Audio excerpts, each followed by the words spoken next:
Bud Light presents Real Men of Genius.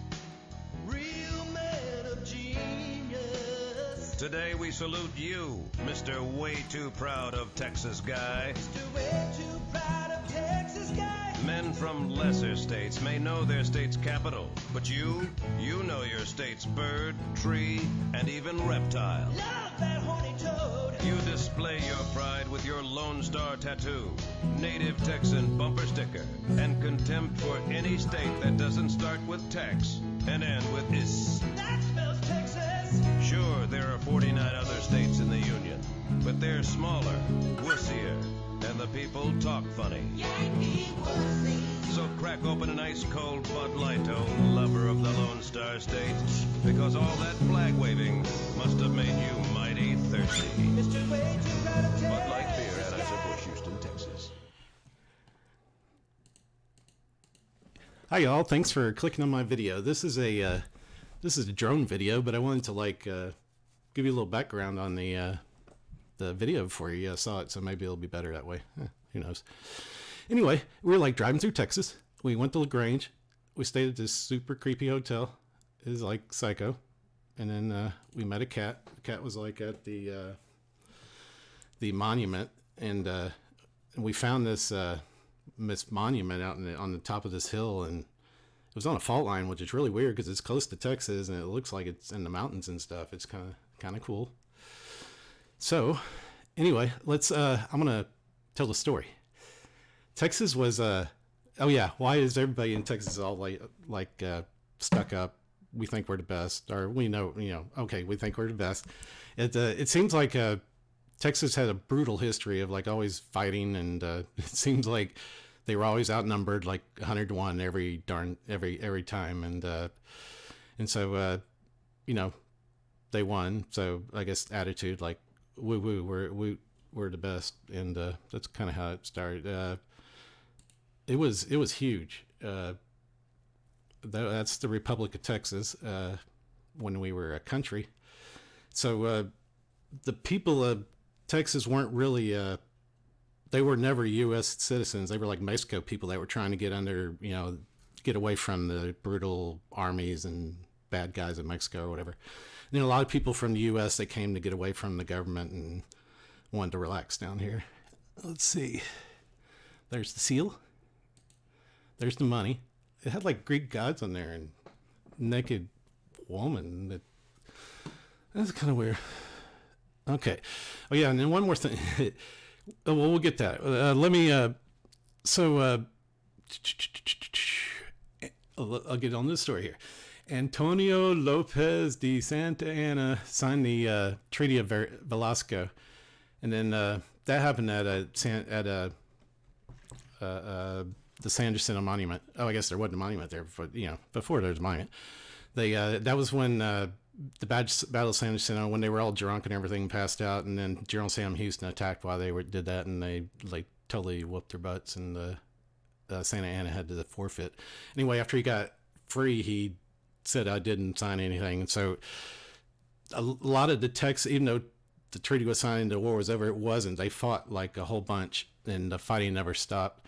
So this Dawson Massacre thing, there was of course, a couple hundred Texans against at least 1,500 Mexicans, and the battle only lasted about an hour. The Mexicans broke out the cannons, and that just blew away all of the Texians. They called them that. 36 Texans died. Mexico also lost a lot of people.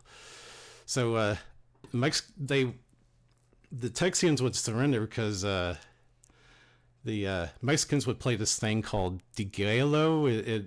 This music, it meant that you're totally defeated and we don't take any prisoners, you're getting ready to die. It was CZ Top did a song on it, or actually it's an album. Here's what it sounded like.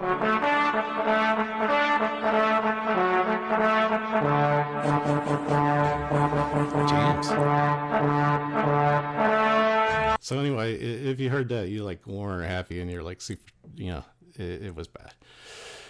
Okay. So they got all slaughtered there, and Texians were mad.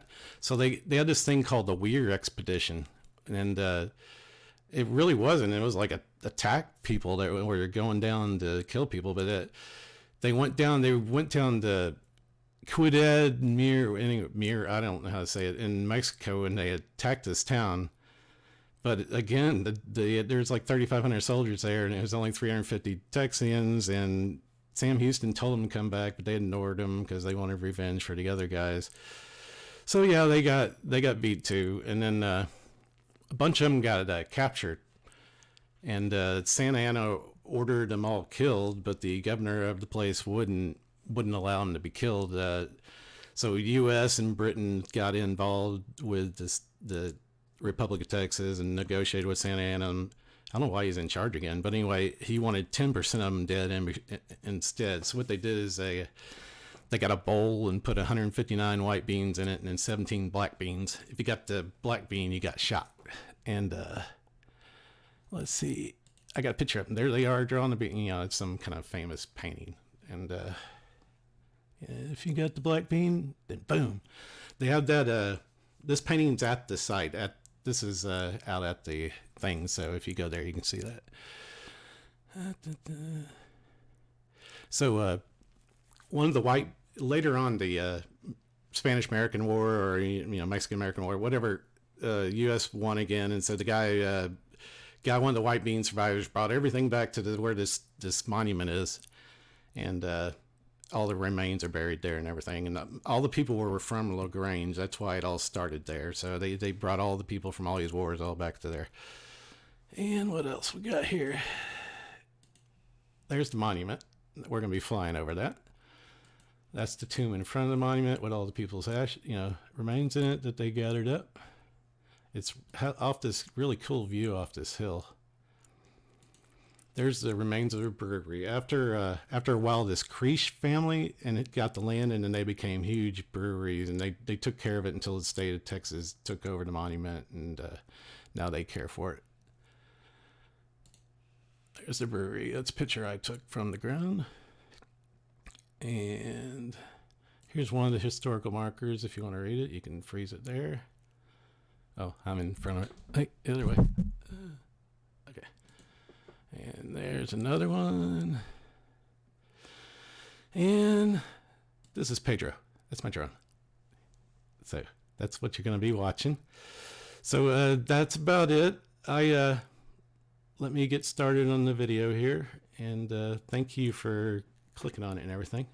I think it's, oh yeah, I didn't go, it's like 50-mile-an-hour winds that day, so I couldn't do a whole lot of crazy stuff, or I didn't want to lose my drone. They're expensive. Okay, anyway, here we go.